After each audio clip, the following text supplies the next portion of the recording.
Музей истории авиации и космонавтики в школе номер 62 имени Юрия Гагарина в Ижевске имеет более чем полувековую историю. Это место буквально окутано космосом, а с биографией Гагарина здесь ознакомилось не одно поколение детей. Наша школа была основана в 1960 году, а в 1961 году полетел в космос Юрий Алексеевич Гагарин. В школе успешно работал кружок ракетостроения и руководила этим кружком Зизянова Роза Александровна, учитель физики. Впоследствии она около 40 лет работала руководителем этого музея. В Музее истории авиации и космонавтики находится около 9000 экспонатов. А сейчас я вам покажу самые уникальные экспонаты, которые находятся в нашей школе.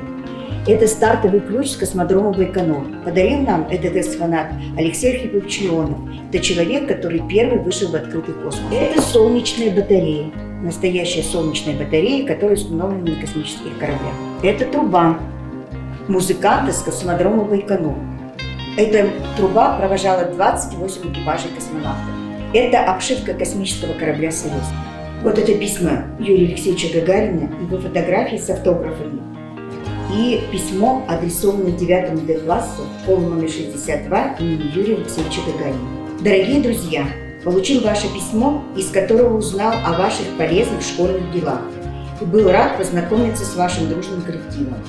Как видно, жизнь и работа ребят вашей школы проходит активно, увлекательно и с большой пользой.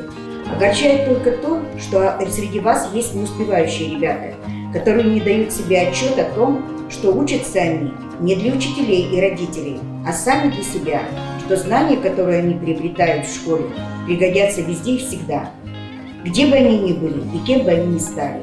И я уверен, что с помощью своего дружного коллектива и учителей вы сможете помочь отстающим ребятам и успешно закончите учебный год.